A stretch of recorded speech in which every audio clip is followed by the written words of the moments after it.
بسم اللہ الرحمن الرحیم نحمدہ ونصلی علی رسولہ الکریم۔ مختلف حادثات میں ہلاک شدگان اور متفرق اعضائے بدن کے غسل اور کفن اور نماز جنازہ کے مسائل۔ دور حاضر کے معاشرے میں ہماری شامت اعمال کے نتیجے میں دنیا طرح طرح کے فتنوں اور قسم قسم کے حادثات اور سانحات کی اماجگاہ بن چکی ہے۔ اخبارات روزانہ انسانوں کے ہلاکت خیز واقعات سے بھرے ہوتے ہیں۔ سینکڑوں انسانوں کا ہلاک ہونا ایک معمول بن گیا ہے، جن میں بہت سے مسلمان بھی ہوتے ہیں۔ بعض مرتبہ ہلاک ہونے والے مسلمان کی ہلاکت ایسی پیچیدہ صورت اختیار کر لیتی ہے کہ بروقت ان کے غسل اور کفن اور نماز جنازہ کا مسئلہ مشکل ہو جاتا ہے۔ نیز اکثر ایسے وقت میں صحیح مسئلہ بتلانے والا بھی نہیں ملتا، جس سے الجھن اور بھی زیادہ بڑھ جاتی ہے۔ لہذا سہولت کے لیے یہاں اسی قسم کے مسائل لکھے جاتے ہیں تاکہ ضرورت کے وقت ان سے استفادہ کیا جا سکے۔ پہلے گرے ہوئے حمل یعنی اسقاط حمل کے مسائل لکھے جاتے ہیں، کیونکہ وہ بھی ایک حادثہ ہی ہے۔ اس کے بعد دوسرے مسائل لکھے جائیں گے انشاءاللہ۔ اسقاط حمل کے مسائل۔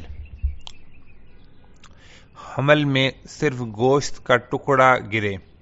اگر حمل گر جائے اور اس کے ہاتھ، پاؤں، ناک، منہ وغیرہ کچھ نہ بنے ہوں تو اس کو غسل نہ دیا جائے گا، نہ کفن دیا جائے گا، نہ نماز جنازہ پڑھی جائے گی اور نہ باقاعدہ اس کو دفن کیا جائے گا، بلکہ کسی کپڑے میں لپیٹ کر ویسے ہی گڑھا کھود کر زمین میں دبا دیا جائے اور اس کا نام بھی نہ رکھا جائے۔ اگر حمل گر جائے اور اس کے کچھ عضو بن گئے ہوں، پورے اعضاء نہ بنے ہوں، تو اس کا نام رکھا جائے اور غسل بھی دیا جائے، لیکن باقاعدہ کفن نہ دیا جائے، بلکہ یوں ہی ایک کپڑے میں لپیٹ دیا جائے اور جنازے کی نماز بھی نہ پڑھی جائے، بغیر نماز پڑھے یوں ہی دفن کر دیا جائے۔ مردہ بچہ پیدا ہونے کا حکم۔ اسقاط حمل میں یا معمول کے مطابق ولادت میں مرا ہوا بچہ پیدا ہو اور پیدائش کے وقت زندگی کی کوئی علامت اس میں موجود نہ ہو، اگرچہ اعضاء سب بن چکے ہوں، تو ایسا بچے کا وہی حکم ہے جو پچھلے مسئلے میں بیان ہوا کہ اس کو غسل بھی دیا جائے اور نام بھی رکھا جائے، لیکن باقاعدہ کفن نہ دیا جائے اور نہ جنازے کی نماز پڑھی جائے، بلکہ یوں ہی کسی ایک کپڑے میں لپیٹ کر دفن کر دیا جائے۔ پیدائش کے شروع میں بچہ زندہ تھا، پھر مر گیا۔ ولادت کے وقت بچے کا فقط سر نکلا، اس وقت وہ زندہ تھا، پھر مر گیا، تو اس کا حکم وہی ہے جو مردہ بچہ پیدا ہونے کا اوپر بیان کیا ہوا کہ اس کو غسل دیا جائے، نام رکھا جائے، لیکن قاعدے کے موافق کفن نہ دیا جائے، بلکہ کسی ایک کپڑے میں لپیٹ دیا جائے اور بغیر نماز جنازہ پڑھے یوں ہی دفن کر دیا جائے۔ بدن کا اکثر حصہ نکلنے تک بچہ زندہ تھا۔ ولادت کے وقت بدن کا اکثر حصہ نکلنے تک بچہ زندہ تھا، اس کے بعد مر گیا۔ اس کا حکم زندہ بچے پیدا ہونے کی طرح ہے۔ اس کو باقاعدہ غسل دیا جائے، کفن دیا جائے۔ بہتر یہ ہے کہ لڑکا ہو تو مردوں کی طرح، لڑکی ہو تو عورتوں کی طرح کفن دیا جائے، لیکن لڑکے کو صرف ایک اور لڑکی کو صرف 2 کپڑے دینا بھی درست ہے، اور اس کا نام بھی رکھا جائے اور جنازے کی نماز پڑھ کر باقاعدہ دفن کیا جائے۔ اور اگر بچہ اکثر حصہ بدن نکلنے سے پہلے مر گیا تو وہ حکم ہوگا جو مردہ بچہ پیدا ہونے کا پیچھے بیان ہوا ہے۔ اور اکثر حصہ بدن نکلنے کا مطلب یہ ہے کہ اگر بچہ سر کی طرف سے پیدا ہوا ہو تو سینہ تک نکلنے سے اکثر حصہ نکلنا سمجھیں گے، اور اگر الٹا پیدا ہو تو ناف تک زندہ نکلنے سے اکثر حصہ نکلنا سمجھیں گے۔ مردہ عورت کے پیٹ میں بچہ زندہ ہو تو کیا حکم ہے؟ اگر کسی عورت کا حمل کی حالت میں انتقال ہو جائے تو اس کے پیٹ میں بچہ زندہ ہو تو عورت کا آپریشن کر کے بچہ نکال لیا جائے۔ پھر اگر زندہ نکلنے کے بعد یہ بچہ بھی مر جائے تو سب بچوں کی طرح اس کا نام رکھا جائے، غسل اور کفن دیا جائے اور جنازے کی نماز پڑھ کر دفن کیا جائے۔ اور اگر حمل میں جان ہی نہ پڑی ہو یا جان پڑ گئی ہو لیکن باہر نکالنے سے پہلے وہ بھی مر گیا تو اب عورت کا پیٹ چاک کر کے بچہ نہ نکالا جائے، لیکن اگر نکال لیا تو اس کا وہی حکم ہوگا جو مردہ بچہ پیدا ہونے کا ہے۔ جو شخص پانی میں ڈوب کر مر گیا ہو، اگر کوئی شخص پانی میں ڈوب کر مر جائے تو نکالنے کے بعد اس کو غسل دینا فرض ہے۔ پانی میں ڈوبنا غسل کے لیے کافی نہیں، کیونکہ میت کو غسل دینا زندوں پر فرض ہے اور ڈوبنے میں زندوں کا کوئی عمل نہیں ہوا۔ البتہ اگر پانی سے نکالتے وقت غسل کی نیت سے میت کو پانی میں حرکت دے دی جائے تو غسل ادا ہو جائے گا۔ اس کے بعد میت کو باقاعدہ کفن دے کر نماز جنازہ پڑھ کر سنت کے مطابق دفن کریں، لیکن اگر اسے باغیوں، ڈاکہ زنوں یا غیر مسلم ملک کے کافروں نے ڈبو دیا ہو اور اس میں شہید کی قسم اول کی وہ سب شرطیں موجود ہوں جو شہید کے بیان میں گزر چکی ہوں تو اس پر شہید کے احکام جاری ہوں گے۔ وہاں اس مقام پر لکھے ہوئے ہیں، وہ دیکھ لیے جائیں۔ جو لاش پھول گئی ہو، کسی کی لاش پانی میں ڈوبنے یا تجہیز و تکفین میں تاخیر یا کسی اور وجہ سے اگر اتنی پھول جائے کہ ہاتھ لگانے کے بھی قابل نہ رہے، یعنی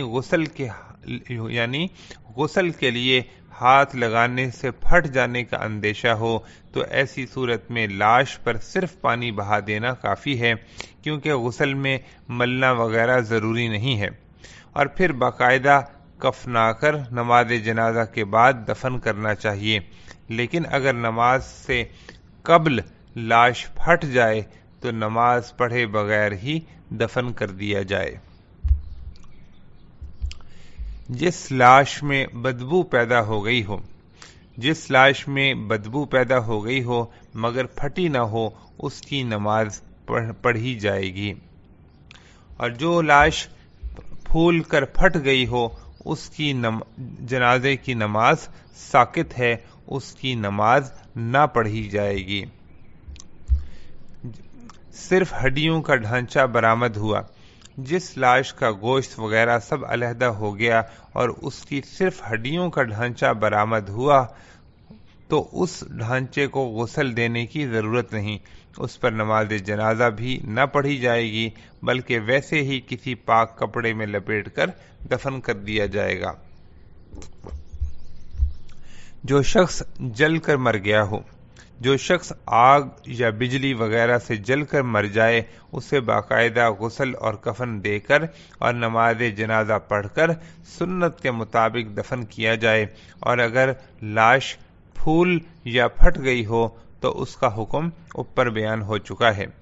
لیکن جس شخص کو باغیوں، ڈاکہ زنوں یا غیر مسلم ممالک کے کافروں نے جلا کر مارا ہو یا وہ مارکہ جنگ میں مرا ہوا پایا جائے اور اس میں شہید کی قسم اول کی سب شرائط موجود ہوں تو اس پر شہید کے احکام جاری ہوں گے جو پیچھے تفصیل سے بیان ہو چکے ہیں۔ جل کر کوئلہ ہو جانے کا حکم۔ جو شخص جل کر بالکل کوئلہ بن گیا یا بدن کا اکثر حصہ جل کر خاکستر ہو گیا تو اس کو غسل اور کفن دینا اور جنازے کی نماز پڑھنا کچھ واجب نہیں ہے، یوں ہی کسی کپڑے میں لپیٹ کر دفن کر دینا چاہیے، اور اگر بدن کا اکثر حصہ جلنے سے محفوظ ہو، اگرچہ سر کے بغیر ہو یا آدھا بدن مع سر کے محفوظ ہو یا پورا جسم جلا ہو مگر معمولی جلا ہو، گوشت پوست اور ہڈیاں سالم ہوں تو اس کو باقاعدہ غسل اور کفن دے کر اور جنازے کی نماز پڑھ کر دفن کرنا چاہیے۔ دب کر یا گر کر مرنے والے کا حکم۔ جو شخص کسی دیوار یا عمارت کے نیچے دب کر مر جائے یا کسی بلند جگہ سے نیچے گرے یا فضائی حادثے کا شکار ہو کر ہلاک ہو جائے اور بدن کا اکثر حصہ محفوظ ہو تو اس کو باقاعدہ غسل اور کفن دے کر اور جنازے کی نماز پڑھ کر دفن کرنا چاہیے۔ لیکن اگر یہ حادثہ دشمن، کافروں یا باغیوں یا ڈاکوؤں کی کارروائی سے ہوا ہو تو اس میں مرنے والوں پر شہید کے احکام جاری ہوں گے، جن کی تفصیل پیچھے شہید کے احکام میں آ چکی ہے۔ عام حادثات کا شکار ہونے والوں کا حکم۔ موٹر سائیکلوں، ریل گاڑیوں اور دیگر سواریوں کے تصادم سے ہلاک شدگان کا بھی وہی حکم ہے جو اوپر کے مسائل میں بیان ہوا ہے۔ جو لاش کنویں یا ملبے سے نہ نکالی جا سکے۔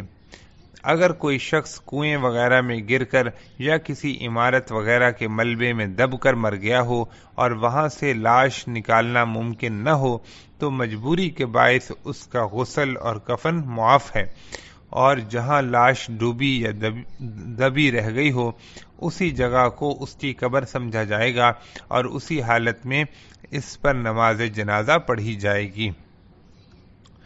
جو لاش سمندر وغیرہ میں لاپتہ ہو جائے۔ کوئی شخص سمندر میں ڈوب کر مر گیا اور لاش کا پتہ نہ چلے یا کسی اور طریقے سے مرا ہو اور لاش گم یا لاپتہ ہو گئی ہو تو ایسی صورت میں غسل اور کفن، نماز جنازہ اور تدفین سب معاف ہیں۔ اس کی نماز جنازہ غائبانہ بھی نہ پڑھی جائے، کیونکہ نماز جنازہ درست ہونے کے لیے ایک شرط یہ بھی ہے کہ میت سامنے موجود ہو۔ مسلمانوں اور کافروں کی لاشیں خلط ملط ہو جائیں اور پہچانی نہ جا سکیں۔ کسی حادثے میں اگر مسلمانوں اور کافروں کی لاشیں خلط ملط ہو جائیں تو اگر مسلمان کسی بھی علامت جیسے ختنے وغیرہ سے پہچانے جا سکیں تو ان کو الگ کر لیا جائے اور ان کا غسل، نماز جنازہ اور دفن وغیرہ سب کام مسلمانوں کی طرح کیے جائیں اور کافروں کی لاشوں کے ساتھ وہ معاملہ کیا جائے جو کافروں کے ساتھ کیا جاتا ہے۔ اس کی تفصیل باب دوم کے شروع میں آ چکی ہے۔ اور اگر مسلمانوں اور کافروں کے درمیان کسی طرح امتیاز نہ ہو سکے اور کسی علامت سے پتہ نہ چلے کہ کون سی لاشیں مسلمانوں کی ہیں اور کون سی کافروں کی ہیں تو اس کی مندرجہ ذیل 3 صورتیں ہیں۔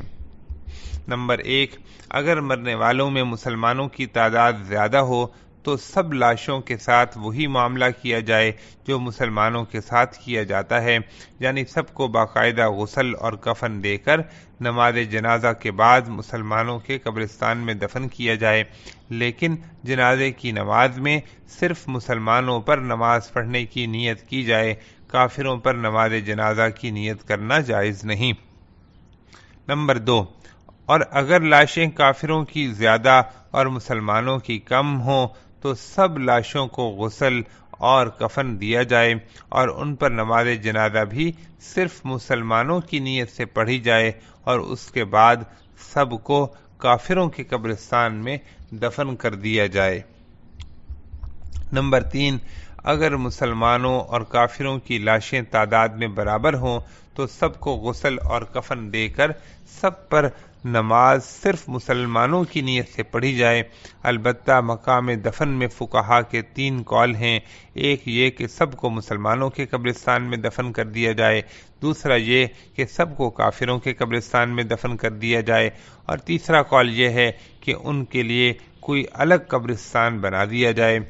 اس تیسرے قول میں احتیاط زیادہ ہے، لیکن ان میں سے جس قول پر بھی عمل کر لیا جائے درست ہوگا۔